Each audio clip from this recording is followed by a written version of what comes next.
43ാമത് Sharjah international book ഫെയറിൽ ഇപ്പോൾ നമ്മളോടൊപ്പം ഉള്ളത് മലേഷ്യൻ ഇസ്ലാമിക് യൂണിവേഴ്സിറ്റിയിലെ വിസിറ്റിംഗ് പ്രൊഫസർ ആയിട്ടുള്ള സെയ്ദ് മുഹമ്മദ് മക്തും അവരുകളാണ്. സ്വാഗതം, സുപ്രഭാതത്തിലെ സ്വാഗതം. സന്തോഷം. ഇവിടെ വെച്ച് ഇന്നൊരു പുസ്തകം റിലീസ് ചെയ്യപ്പെടുകയാണ്. സന്തോഷമാണെന്നുള്ള ചോദ്യത്തിൽ അർത്ഥമില്ല, എത്രത്തോളമാണ് സന്തോഷവും പ്രതീക്ഷയും ഒക്കെ? ഞാൻ ആദ്യമായിട്ടാണ് ഇവിടെ ഇങ്ങനെ ഷാർജ ഇന്റർനാഷണൽ ഇസ്ലാമിക് ബുക്ക് ഫെയറിൽ വരുന്നത്. അത്ര ഞാൻ പ്രതീക്ഷിച്ചതിന് എത്രയോ അപ്പുറമാണ്. എൻ്റെ മനോഹാരിതി, അതിൻ്റെ കെട്ടുമറ്റൊക്കെ പങ്കാളിത്തം വളരെ പങ്കാളിത്തം വലുതാണ്. പിന്നെ ഇതിൻ്റെ മറ്റുള്ളതെല്ലാം വളരെ അത്ഭുതപ്പെടുത്തുന്നതാണ്. അതിനപ്പുറം എൻ്റെ പുസ്തകം ഇന്ന് ഇവിടെ റിലീസ് ചെയ്യപ്പെടുന്നു എന്നുള്ളതിൽ സന്തോഷം കൂടിയുണ്ട്. Celebrating 50 years of legacy.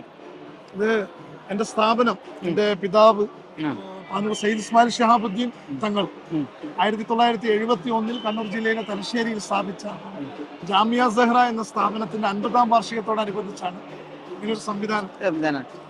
ഇൻസ്റ്റൈസ് to lead with a vision എന്നുള്ള പേരിലാണ് പുസ്തകം ഇറക്കിയത്. എന്താണ് പുസ്തകത്തിന്റെ ഉള്ളടക്കത്തെ കുറിച്ച് പറയുന്നത്? പുസ്തകത്തിന്റെ ഉള്ളടക്കം എന്നുള്ളത് ലീഡർഷിപ്പ് എന്നുള്ളത് ഇന്ന് ജീവിതത്തിന്റെ മുഖ്യധാരയിലെ എല്ലാ ആളുകൾക്കും ആവശ്യമുള്ളൊരു, ചെറിയ കുട്ടികൾ, സ്ത്രീകൾ, പ്രായമുള്ളവർ, ചെറുപ്പക്കാർ, എല്ലാവർക്കും ലീഡർഷിപ്പ് എന്നത് അത്യാവശ്യം ഒരു ഘടകം. അപ്പം അതിനെ ആളുകൾക്ക് പെട്ടെന്ന് ഉൾക്കൊള്ളാൻ പറ്റുന്ന രീതിയിൽ ലീഡർഷിപ്പിന്റെ ഒരു 31 പ്രിൻസിപ്പിൾസ് ഞാൻ അതിനൊരു വിഷ്വലായിട്ട് രൂപപ്പെടുത്തി ആളുകൾക്ക് പെട്ടെന്ന് പഠിക്കാം. അതൊരു പ്രോഫിറ്റബിൾ ബുക്കായിട്ടാണ് ഇതിനെ ഡിസൈൻ ചെയ്തിട്ടുള്ളത്.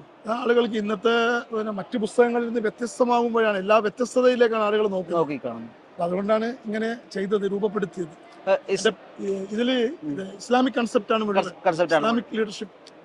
എൻ്റെ പിതാവ് കേരളത്തിലെ കണ്ണൂർ ജില്ലയിൽ പാനൂർ കേന്ദ്രമായി പ്രവർത്തിക്കുന്ന തങ്ങൾപീടിക എന്ന് പറയുന്ന സ്ഥലത്ത് ജാമിയ സെഹ്റ എന്നൊരു സ്ഥാപനത്തിന് സ്ഥാപനം 1971 കേരളത്തിൽ ആദ്യമായി സമന്വയ വിദ്യാഭ്യാസം ആരംഭിച്ച ആദ്യത്തെ വ്യക്തിയാണ്. ഇന്ന് പലരും അത് അവകാശപ്പെടുന്നുണ്ടെങ്കിലും 71 ആദ്യം.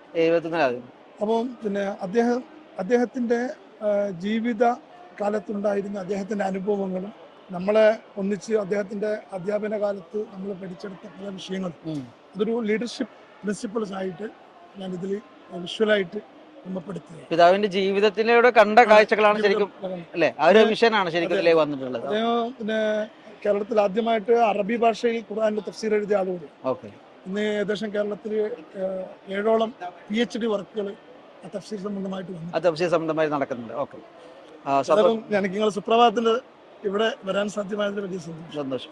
ഞാനിതിന്റെ പുസ്തകത്തേക്ക് വെറുതെ നോക്കുകയാണെങ്കിൽ ഇത് വളരെ ഭംഗിയായിട്ട് വിഷ്വൽ ചെയ്തിട്ടാണ് ഓരോ കാര്യങ്ങളെയും വെറുതെ പറയുക മാത്രമല്ല, അതിങ്ങനെ കൃത്യമായിട്ട് വിഷ്വൽ ചെയ്തിട്ടാണ് പുസ്തകത്തിൽ. ഇത് കാണുന്ന പ്രേക്ഷകർക്ക് കാണാൻ വേണ്ടിയിട്ട് ഇങ്ങനെ തുറന്നേ ഉള്ളൂ, റിലീസ് വരുന്നേ ഉള്ളൂ. എന്നാലും കൃത്യമായിട്ട് എന്താണ് ഇങ്ങനെ ഒരു ശരിക്കും ഇത്തരത്തിലേക്കൊരു പുസ്തകം, അതിനും അല്ല ഒരുപാട് ആളുകളോട് ബുക്ക് റിലീസ് ചെയ്യുന്നത്. ഒരുപാട് സംസാരിക്കുന്നതിനേക്കാളും ഫലം ചെയ്യും ഒരു ചിത്രത്തിന്റെ സംസാരം. വിഷ്വലായ ആളുകളുടെ ഹൃദയത്തിൽ പതിഞ്ഞതിന് ശേഷം ആ വിഷയത്തെ കുറിച്ച് സംസാരിക്കുമ്പോൾ ഉണ്ടാവുന്ന ഒരു വിപ്ലവം, ആളുകളിലേക്ക് ഉണ്ടാകുന്ന ഒരു പഠനം, അതൊരു വ്യത്യസ്തമാകണം എന്നുള്ളത് കൊണ്ടാണ് ഈ രൂപത്തിൽ ക്രമപ്പെടുത്തുന്നത്. ഇതൊരു പറയുമ്പോൾ ഇതൊരു വെറുതെ ഒരു പുസ്തകം അല്ലെങ്കിൽ വായിച്ചിട്ട് സാധാരണ പോലെ നമ്മുടെ അലമാരകളിൽ എടുത്തു വെക്കേണ്ട, ശരിക്കും നമ്മുടെ ഒരു കോഫി ടേബിൾ എന്ന് പറയുന്ന ആ അർത്ഥത്തിലാണ് നമ്മുടെ വീടുകളിൽ ഓരോ ചാപ്റ്ററും ഒരു മാസം ക്ലാസ് എടുക്കാൻ മാത്രം പാകത്തിലുള്ള കണ്ടന്റുകൾ. എത്ര സമയം എടുത്തു ഇങ്ങനത്തെ? ഏകദേശം ഇത് എഴുതി തയ്യാറാക്കാൻ ഏകദേശം ഒരു 8-9 മാസം. 9 മാസം പണിപ്പുര കഴിഞ്ഞ് ഒരു വർഷം കഴിഞ്ഞു. ലേഔട്ടും ബാക്കി ഒക്കെ തരുമ്പോൾ ഇത് ഇനി എങ്ങനെയാണ് അടുത്ത് കൂടുതൽ പുസ്തകങ്ങൾ വരാനുണ്ട്? 7 സീരീസ് ആയിട്ട് വ്യത്യസ്ത മേഖലകളിൽ കൊണ്ടുവരണമെന്ന് ആഗ്രഹിക്കുന്നു. 7 സീരീസ് ആയിട്ടാണ് പുസ്തകത്തിന്റെ ബാക്കി വരാൻ പോകുന്നത്. അതിന്റെ ആദ്യത്തെ സീരീസ് ആണ്. ഷാർജ ബുക്ക് ഫെയറിൽ എത്തിയതിൽ തന്നെ വലിയ കാര്യമാണ്. അപ്പൊ അടുത്തതൊക്കെ അങ്ങനെ 7 സീരീസുകൾ ഇവിടെ തന്നെ വരട്ടെ എന്നുള്ളത് എത്തട്ടെ. അതിൽ സുപ്രഭാത സ്റ്റോളിൽ എത്തിയതിൽ വളരെയധികം സന്തോഷം. വരാൻ പറ്റിയത് നിങ്ങളൊക്കെ സന്തോഷം.